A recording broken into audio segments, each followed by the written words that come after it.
안녕하십니까? 오늘은 삶과 어둠을 밝히는 빛 제목을 가지고 공부를 좀 하도록 이렇게 하겠습니다. 성경 가운데에서는 여러 가지 이미지를 진리를 증거하는데 사용되는 그런 여러 이미지들이 많이 있는데 어둠과 빛 반대지만은 성경을 설명하는데 아주 잘 사용되고 있습니다. 어둠과 빛.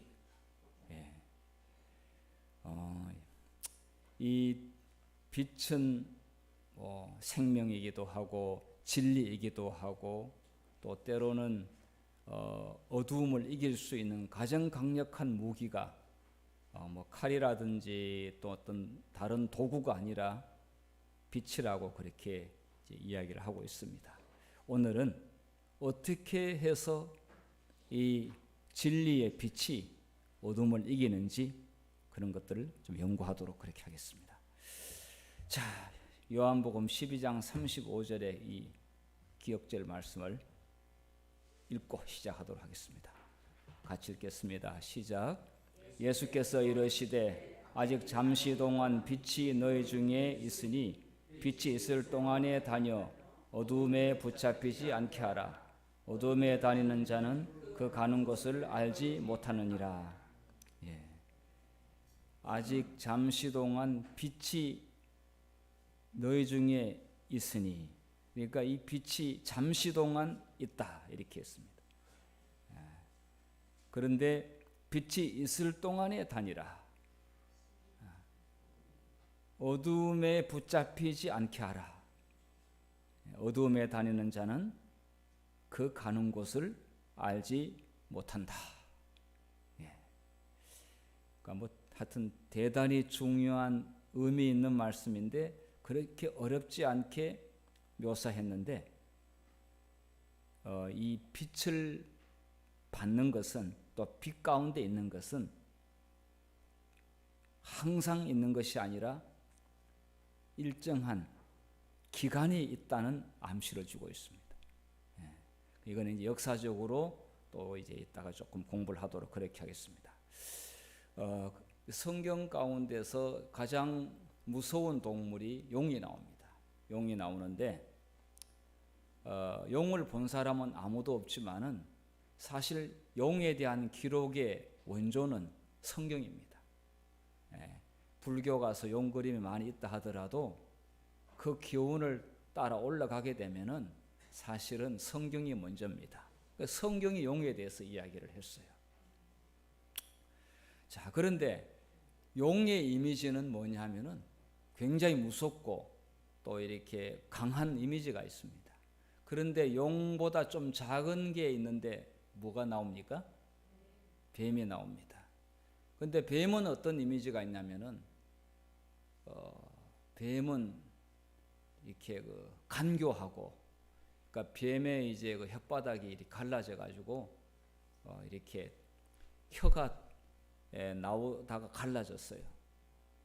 그래서 뱀은 원래 물론 뱀이 동물은 말을 못합니다. 그런데 어쨌든 이 뱀의 혀가 이렇게 갈라져 가지고 그러니까 혀가 갈라진 것을 가지고 이제 거짓말쟁이 혹은 간사하고 또 속이고 이런 이미지가 있어요. 그러니까 용과 뱀의 두 가지의 이 활동이 무섭게 핍박할 때가 있고 또 어떤 경우에는 사람을 속이고 기만시키는 그런 일을 합니다. 두 가지 양면 작전을 벌여요.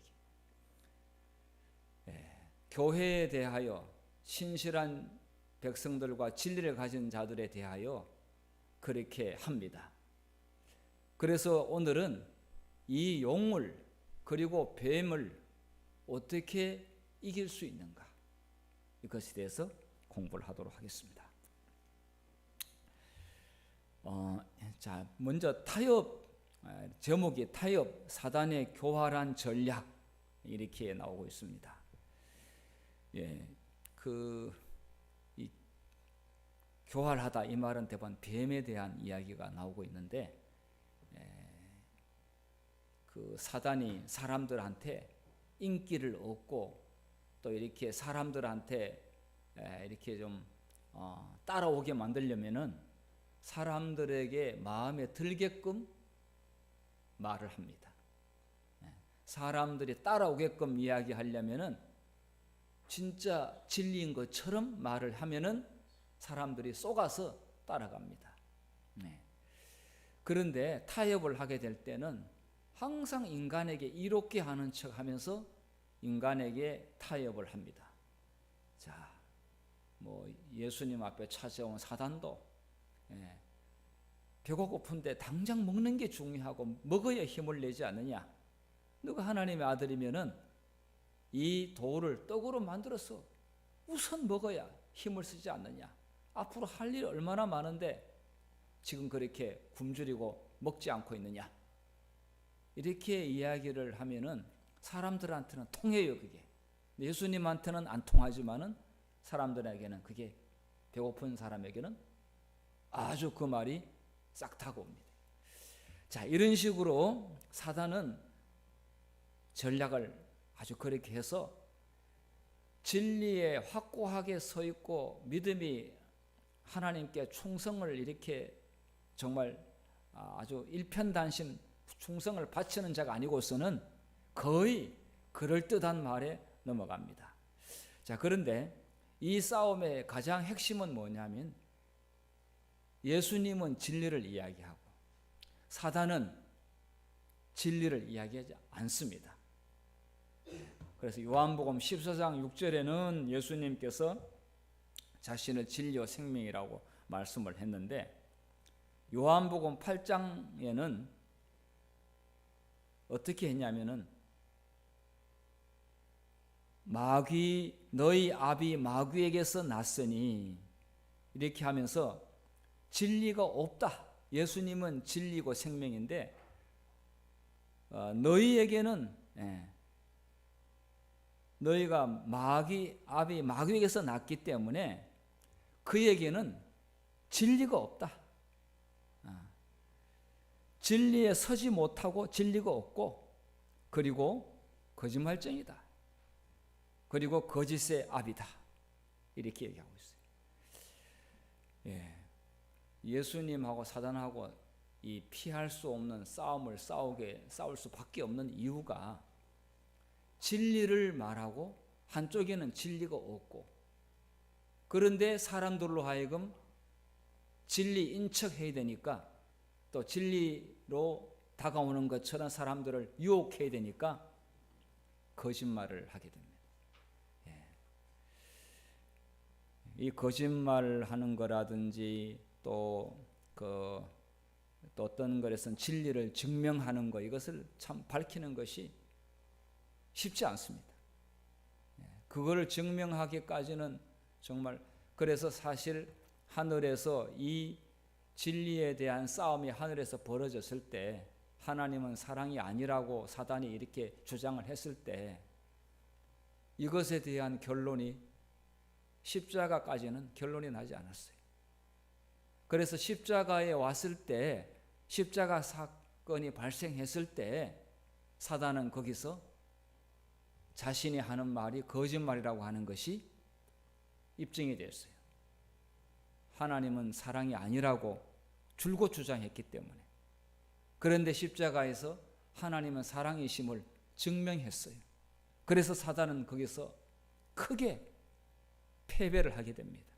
그런데 아직도 사단의 말이 옳다고 믿는 사람들이 많이 있기 때문에 이거는 이제 선악의 대쟁투가 그 진리와 거짓과의 싸움이 지금 계속되고 있는 것입니다.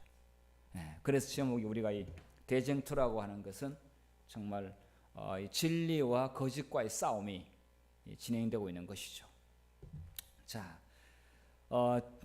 최초의 거짓말은 성경 가운데 최초의 거짓말은 이렇게 얘기했습니다. 선악과 먹어도 절대로 죽지 않는다. 얼마나 확신을 줬든지 그냥 혹시 죽을지도 모르겠다 이게 아니라 결코 안 죽는다라고 이렇게 거짓이 진리보다 더 확신을 가지면서 이렇게 자신 있게 이야기했죠. 그런데 우리가 아는 바대로 우리는 죽음이 왔잖아요. 죽게 됐습니다. 죄의 결과로 말미암아 사망이 왔다고 그랬습니다. 자, 그래서 성경은 진리를 사되 팔지 말며 진리를 그냥 공짜로 그냥 얻는 게 아니라 사라고 하는 것은 어떤 대가를 지불하고 진리를 사는 것인데 십자가를 어렴풋이 이야기하고 있습니다. 희생을 통해서 진리를 증명하는 일이기 때문에 진리를 사되 이렇게 했습니다. 진리를 입증하는 일은 엄청난 희생이 요구됩니다. 십자가의 희생을 통해서만이 말로 할 수 있는 것이 아니었습니다. 증명하는 것은 보여줘야 됐습니다. 그래서 십자가에서 하나님의 사랑을 드러냈죠. 자, 그래서 예수님은 사탄의 기만과 타협을 어떻게 이겼는가? 예수님이 이기는 방법이 우리가 이기는 방법이 되겠죠. 그것은 성경의 진리를 드러내는 일입니다. 기록되었으되 하는 말씀으로 성경의 진리를 드러내는 것이 이게 예수님의 방법이에요. 성경을 공부하는 목적은 성경을 왜곡시키는 자들과 성경을 부정하는 사람들은 말할 것도 없지만은 진리를 거짓으로 이야기하거나 진리가 아닌데 진리인 것처럼 이야기하는 자들에 대하여 성경을 연구해서 진리를 드러내는 일이 목적이 되겠습니다. 물론 그 진리는 생명이라고 그렇게 말씀했죠. 구원의 길입니다.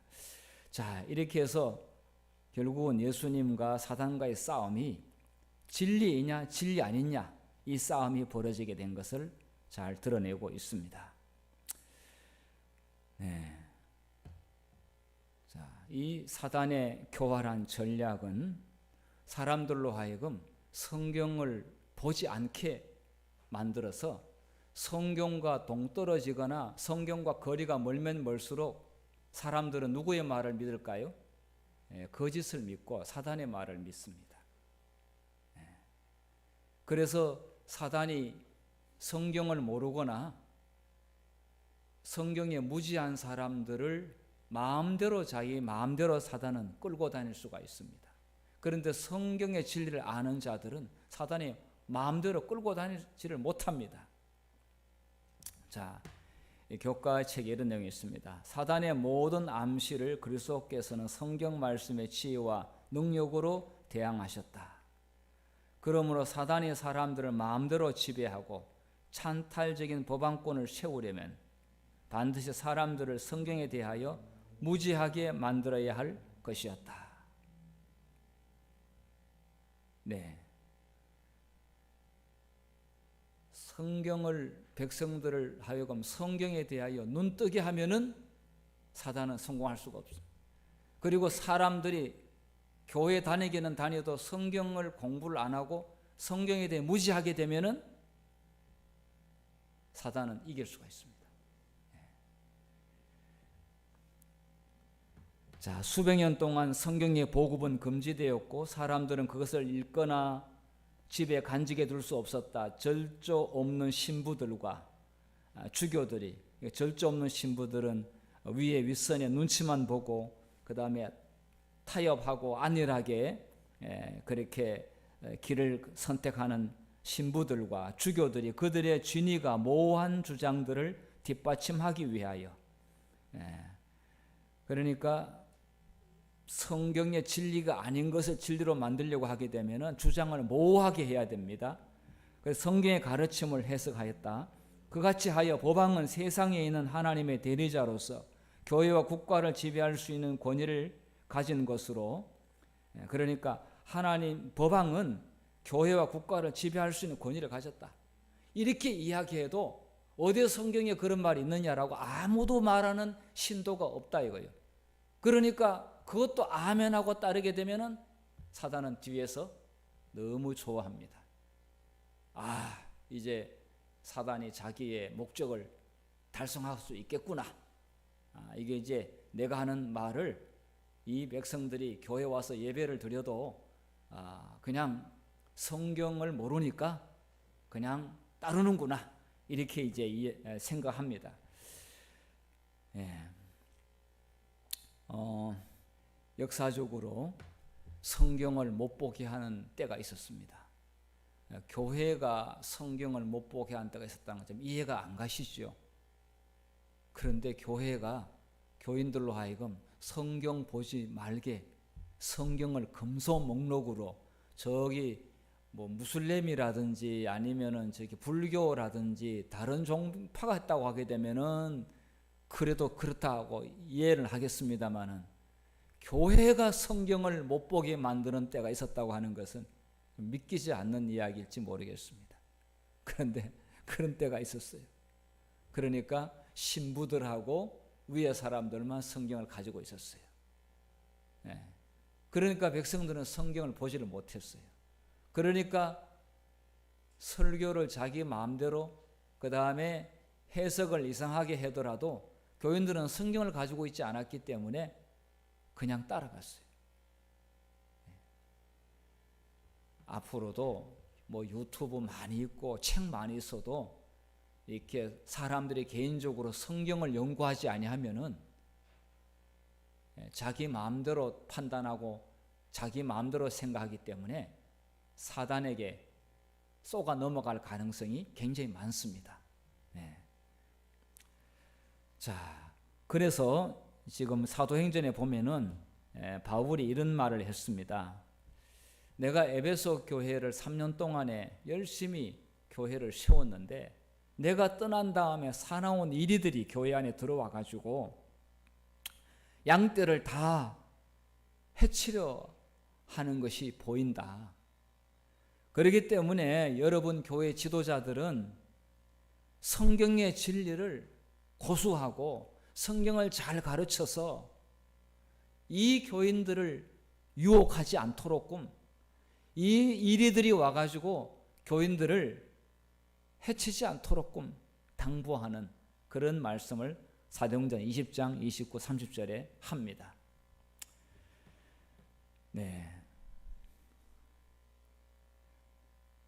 자, 이 특별히 정말 이 바울이 걱정한 대로 4세기부터 5세기에는 교회가 이제 여러 가지 이상한 교리들을 받아들이게 됩니다. 조금 후에 제가 그 역사적으로 어떤 교리들을 받아들였는지 이제 살펴볼 것입니다. 먼저 하나 더 보고요. 자, 데살로니가 후서 2장 7절부터 보면은요, 이미 예수님께서 승천하신 이후 곧바로 불법의 비밀, 그러니까 정의랑 공법이 아닌 불법의 비밀이 이미 활동했다, 이렇게 이야기하고 있습니다. 그런데 그 불법의 비밀을 퍼뜨린 불법한 자는 예수님 재림일 때 반드시 심판한다고 그렇게 말씀을 했습니다. 그런데 그 예수님 오시기 전에 모든 능력과 표적과 거짓 기적과 불의의 모든 속임으로 멸망하는 자들에게 있으리니 이는 그들이 진리의 사랑을 받지 아니하여 구원함을 받지 못함이라. 그러니까 이렇게 분명히 예수를 믿는 교회에 맞는데 이들은 사단의 활동 무대가 됐어요. 그래서 사단의 활동 무대가 저 밖이 아니라 교회 안에 대해서 거기서 능력 주고 기사 베풀고 이적도 보여주고 하니까 거기에 전부 다 현혹이 되는 겁니다. 이들은 다 멸망받는다고 그랬습니다. 진리가 없습니다. 그런데 예수님이 이야기는 해요. 그리고 십자가 이야기도 합니다. 그러나 이들은 불법의 모든 속임으로 현혹당하고 속임을 당하고 있습니다.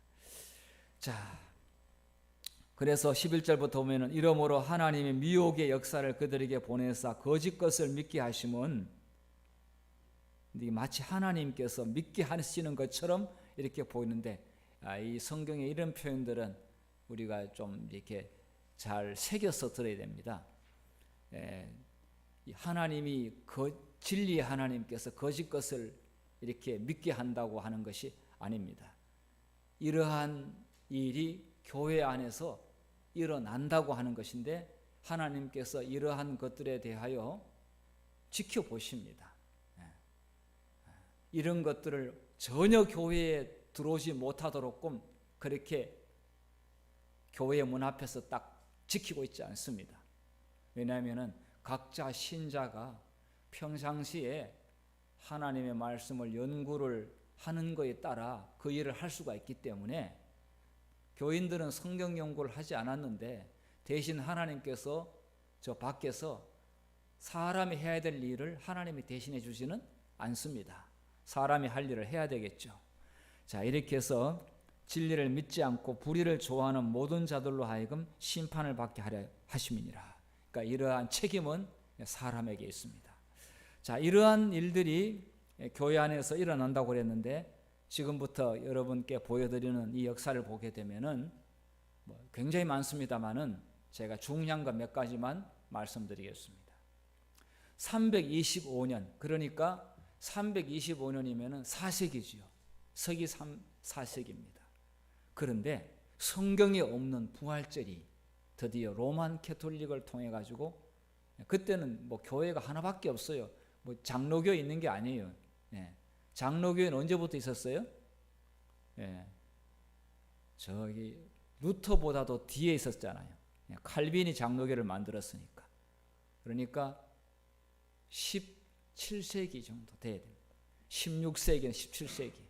그러니까 이때는 뭐냐면 325년이니까 4세기잖아요. 그런데 여기는 교회가 하나밖에 없어요, 교회가.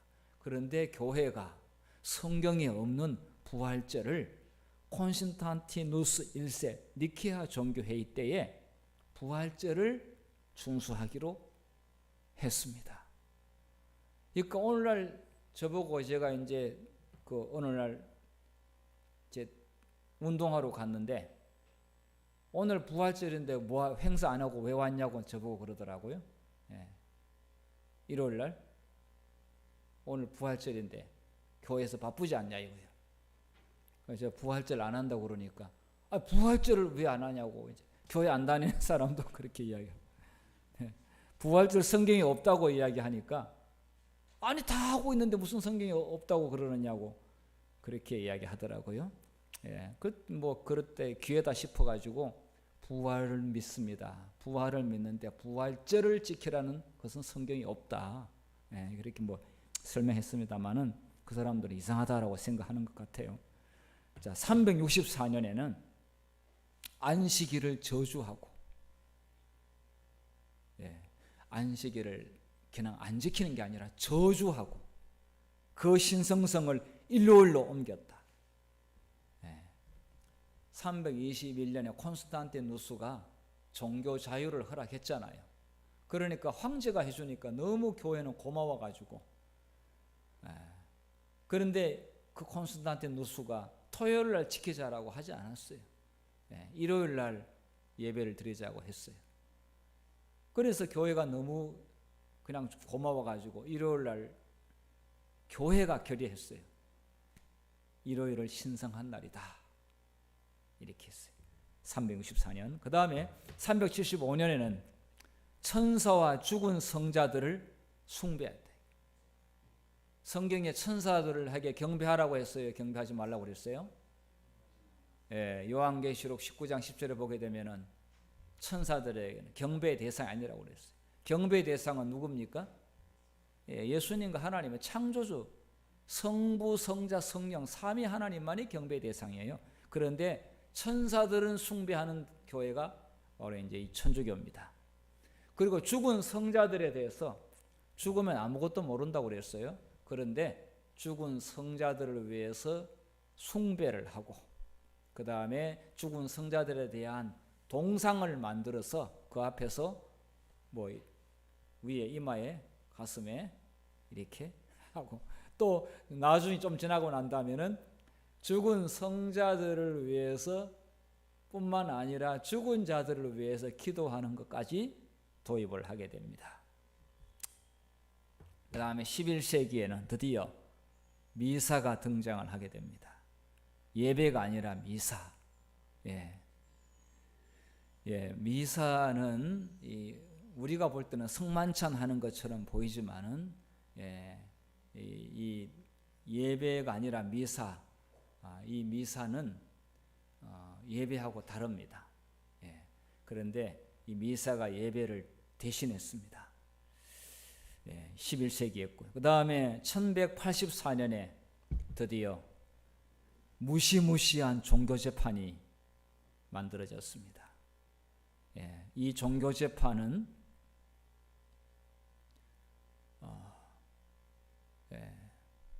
신문 변호 필요 없습니다. 그냥 여기 걸리게 되면 무조건 곧바로 집행해 버립니다. 그런데 마지막에 안식일을 1월 휴업령이 내리게 되면은 이 종교재판 제도도 실제로 부활하게 될 것으로 예언하고 있습니다. 그 다음에 1190년에 면죄부 판매. 저기 우리 조병환 집사님 그 면죄부 판매하는 사건은 아시죠?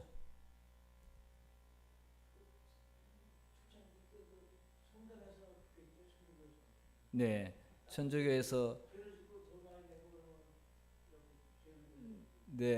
그 성전 건축 기금을 마련하기 위해서 목표 달성을 하기 위해서 어떻게 할까 연구하다가 죄 지은 사람들을 용서받기 위해서 돈을 내면은 건축 헌금이라든지 이런 거 내면은 용서를 받는다 이렇게 해서 면죄부를 판매를 하게 됐는데 그 사건의 내용을 들어가 보게 되면은 정말 상식적으로 있을 수 없는 일들이 벌어지고 얼마나 백성들을 기만시키는지 모릅니다. 자, 이게 1190년에 있었고요.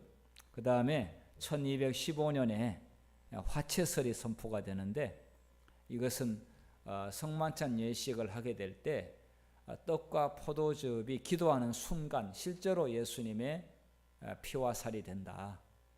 그렇게 이야기하고 있는데 성경에는 기념하는 것이지 실제로 피와 살이 되면은 자꾸 십자가에 성만찬 예식할 때마다 십자가에 죽인다는 그 의미가 되는데 십자가의 죽음은 한 번이라고 그렇게 성경은 분명히 이야기하고 있습니다. 그래서 화채설을 또 선포했는데 전부 다 성경과 안 맞는 거짓 것을 지금 도입을 했습니다. 그 다음에 1439년에는 천국과 지옥의 중간에 연옥을 만들었어요. 성경에는 없어요. 성경 연옥이란 말 없어요. 중간은 없어요. 구원받든지 구원 못 받는지 멸망받든지 천국 가든지 둘 중에 하나예요. 그런데 연옥이 정식 교리로 선포되었다. 그 다음에 1513년에 영혼 불멸설 교리가 확정이 됐는데 사람이 죽으면은 몸은 죽지 혼은 죽지 않는다. 영혼 불멸설 교리가 확정이 되었고 조건적 영혼 불멸설을 이단으로 선언했습니다. 조건적 영혼 불멸설은 뭡니까? 조건적 영혼 불멸설은 예수를 영접하고 예수를 믿는 자에게만 불멸이 있다. 그래서 믿는 자들에게는 죽음은 잠자는 것이다. 그래서 오직 하나님만 불멸하시고 그 다음에 예수를 믿는 자들에게 믿는다면 조건이 붙어요. 그래서 조건적 불멸설이에요. 예수를 믿는 자에게 영생이 있다. 이렇게 했습니다. 예수님을 믿지 않는 자에게는 영생이 불멸하지 않습니다. 멸한다고 그랬어요.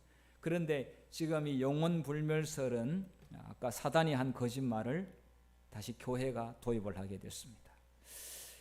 자, 이렇게 해서 그 사단이 교회를 이렇게 거짓 진리를 왜곡시켜서 이렇게 하다 보니까 오랜 세월이 지나다 보니까 이것이 마치 성경에 있는 것처럼 이렇게 만들어졌어요. 그러니까 사람들은 여기를 가는 것이 편하고 좋았어요. 다수가 가기 때문에. 그래서 타협을 통해 가지고 성경의 진리를 왜곡해도 백성들은 몰라요. 이게 진리인지 거짓인지 몰라요. 왜 안식일교회를 부르셨는지를 생각하게 되면은 정말 주야로 성경을 공부를 하고 연구를 해야 돼요. 안식일교회를 부른 목적은 이 거짓과 맞서 싸우기 위하여 안식교회를 불렀지 다른 이유 없어요. 자, 성경에 벗어난 인간의 추론. 잠언 16장 25절은 어떤 길은 사람이 보기에 바르나 필경은 사망의 길이다 이렇게 했는데, 정말 성경을 안 보면은 저게 진짜 같기도 하고 저게 진리 같기도 하고 저게 사람들을 훨씬 더 가슴에 감동을 주는 것 같기도 하고, 말 잘하게 되면은 아유 은혜 받았다고 그러고, 거짓을 이야기해도 은혜 받았다고 그러고 이렇게 돼요. 그런데 필경은 사망의 길이라. 사사기 시대가 바로 성경의 가르침을 받지 않아서 각기 자기 소견에 옳은 대로 행하였더라 이렇게 했어요. 그러니까 사사기 시대는 자기 마음대로 성경을 해석하고, 그래서 그 헌금을 제대로 내지 않고 예배를 제대로 드리지 않으니까 제사장들이 먹고 살 길이 없어가지고, 그래서 돈 많은 집에 제사장들을 고용했어요. 그래서 자기 집에다가 너 우리 집에 와 있어, 밥 먹여줄 테니까. 그래서 신당 만들어 놓고 그 절하라고 그러고, 그리고 네가 한번 해석하면은 그거는 주인이 먹여주니까 주인에게 맞게 해석해야 되겠죠. 주인에게 기분 좋게. 이게 사사기 시대예요. 자, 이사야 56장 6절에 보면은 우리는 다 양 같아서 그릇 행하여 각기 제 길로 갔거늘 여호와께서는 우리의 모든 죄악을 그에게 담당시키셨도다. 사람들은 정말 각자 하고 싶은 대로 그렇게 했습니다. 그런데 예수님께서는 아버지의 말씀에 순종하여 십자가의 고난을 지기 위해서 갈바리 언덕으로 가셨습니다. 우리의 죄악을 담당시키기 위하여. 그래서 이 당시의 백성들은 정말 성경에 대하여 무지하거나 왜곡, 또 그 다음에 사단에게 다 속임을 당했어요. 그 성경을 많이 안다고 하는 유대인들이 사단에게 속임을 당했어요. 자, 여기 보면은 이렇게 기록이 되어 있습니다. 교과에 나와 있는 내용인데요. 자, 한번 읽어보겠습니다. 사탄의 시작. 사탄의 가장 성공적인 속임수 중 하나는 성령의 도움이나 하나님의 말씀에 대한 이해 없이 인간의 이성만으로 하나님의 뜻을 충분히 이해할 수 있다고 믿게 만드는 것이다. 우리가 보기에 또 모든 사람이 옳다고 여기는 방법이라도 하나님의 눈에는 완전히 잘못된 방법일 수 있다. 내 생각이 이렇다라고 주장하고, 인간의 이성이 그리고 지성이 저분은 공부를 많이 했기 때문에 저분이 하는 말은 옳을 것이다, 이렇게 생각을 하지만은 하나님의 눈에는 그 사람의 말이 완전히 잘못된 것일 수 있다.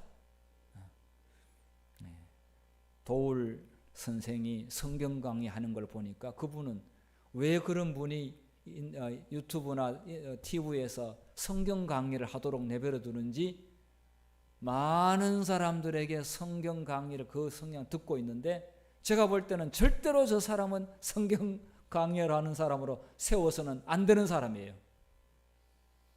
차라리 안 하는 게 훨씬 더 나아요. 성경을 철학적으로 철학적으로. 왜 저 사람이 진짜 그래서 저 사람의 말을 듣는 사람이 많아요. 그 도울 선생의 성경 강의를 듣는 사람이 굉장히 많아요. 정말 위험해요. 안실교회 목사님들이 TV에 나와서 성경 강의하는 것은 왜 허락 안 해주고 도울 선생의 성경 강의하면은 허락을 하는지.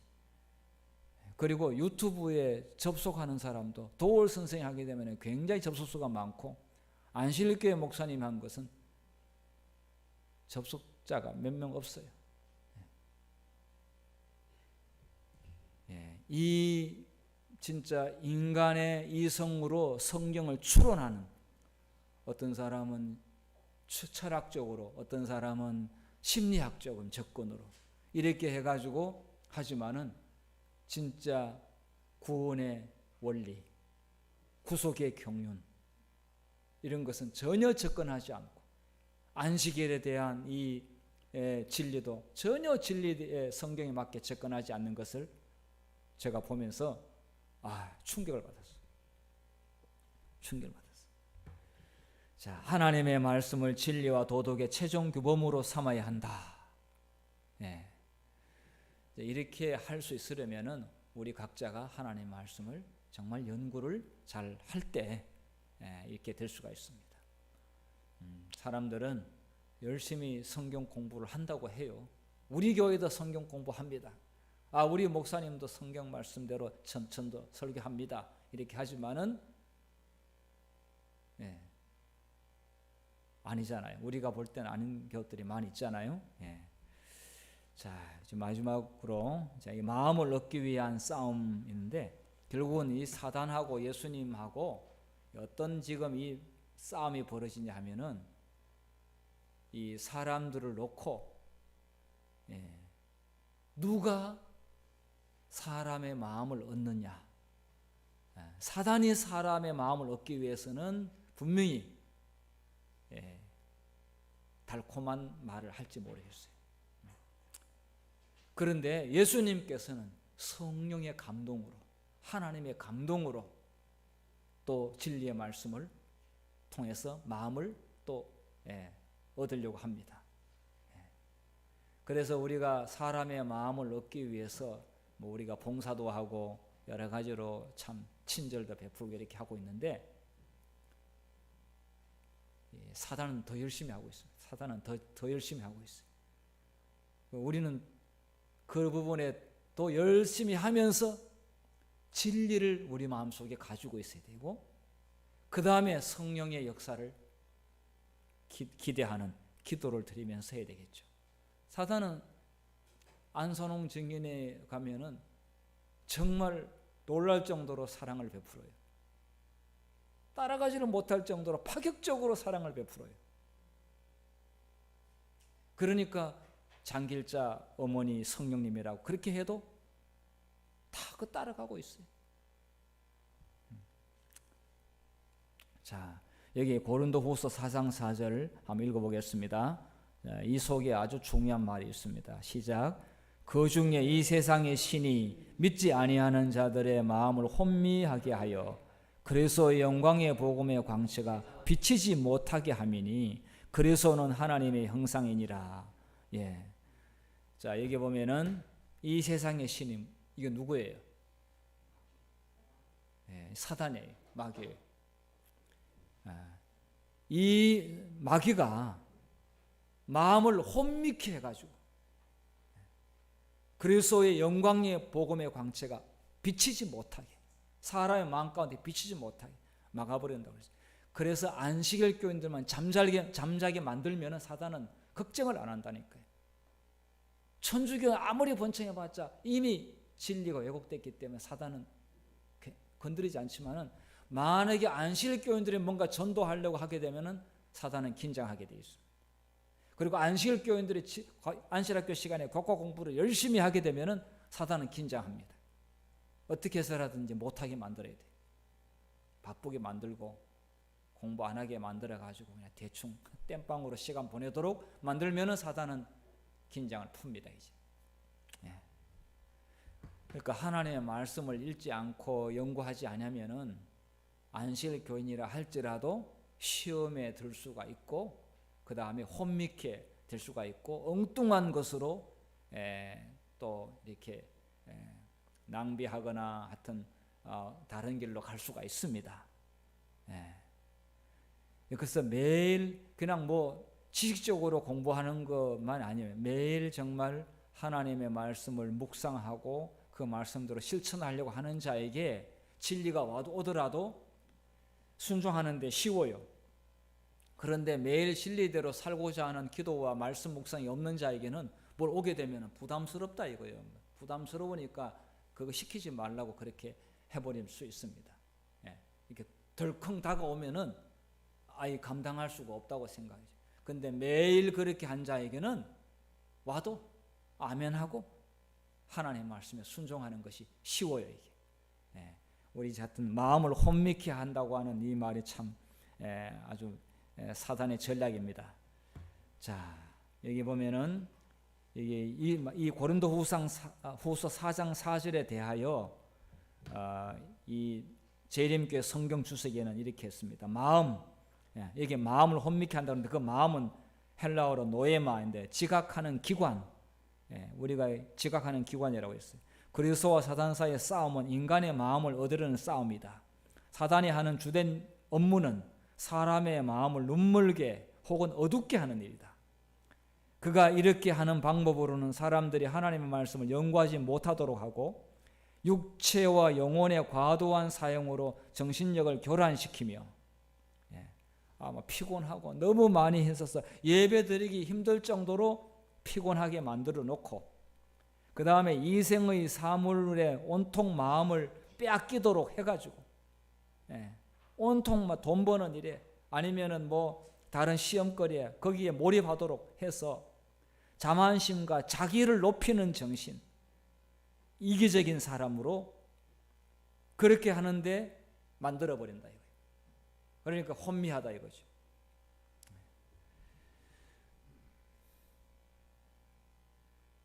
복음은 사탄의 사악한 계획과 기만을 드러내고 사람들에게 어둠에서 빛으로 가는 길을 보여주는 유일한 수단이다. 예수님의 복음은 사단의 거짓 가면을 확 벗기는 일을 합니다. 그리고 어둠을 몰아내고 빛을 소개하죠. 진리를 소개합니다. 그래서 재림교인이 되는 목적은 제가 왜 재림교인이 되냐고 물으면 어떤 분들은 잘 대답하지만 어떤 분들은 잘 대답을 못하는 경우가 있는데 우리 재림교인이 되는 목적은 사단의 속임수를 폭로해서 진리의 말씀을 복음을 드러내는 목적으로 재림교회를 세우셨습니다. 사단의 가면을 벗기려고 그러면은 웬만해 가지고는 벗길 수가 없습니다. 우리의 힘으로 인간적인 힘으로 되는 것이 아니죠. 그리고 보면은 사람들은 참 말을 잘하면은 아주 그럴듯하게 말을 잘하면은 거짓도 진짜로 보입니다. 그런데 말을 잘 못한다 할지라도 하나님의 말씀을 무장하고 하나님의 기록된 말씀을 연구한 자는 필요할 때 성령께서 딱 그 성경절이 생각나게 해주셔가지고 성경 말씀을 통해서 성령을 통해서 그 진리를 드러내도록 하십니다. 어제 외웠는데 오늘 잊어도 괜찮습니다. 왜냐? 성령께서 딱 때에 맞게 생각나게 해주신다고 했기 때문에. 보혜사가 이렇게 했어요. 제자들에게 그동안 3년 반 동안 배웠던 거 보혜사가 오면은 뭐 하게 해주신다고 그랬어요? 생각나게 해주신다고 그랬어요. 그 예수님께서 들었던 그 말씀이 천재가 아니고서는 다 기억하는 사람 얼마나 있겠어요. 그런데 성령이 오시게 되면은 선명하게 생각나서 그 진리를 증거한다고 그렇게 말씀했어요. 그러니까 평상시 잊어버리고 잘 다 암기를 까먹는다 할지라도 우리는 공부를 해둬야 돼요. 공부를 해둬야 되고, 그리고 사실은 제일 중요한 것은 내가 하나님의 말씀에 살도록 하기 위해서는 말씀을 매일 공부하고 말씀에 이렇게 빠져 있어야만이 그게 우리가 영적으로 살지, 그러지 않으면 우리 자신이 영적으로 죽어버려요. 영적으로 금방 이상한 일에 시험거리에 휘말려 들어갈 수가 있습니다. 자, 그래서 우리 자신을 보호하고 또 사단의 가면을 벗기기 위하여 우리 진리의 빛을 열심히 드러내는 우리 마포구의 성도님들 되시기를 바라면서 말씀을 마치겠습니다.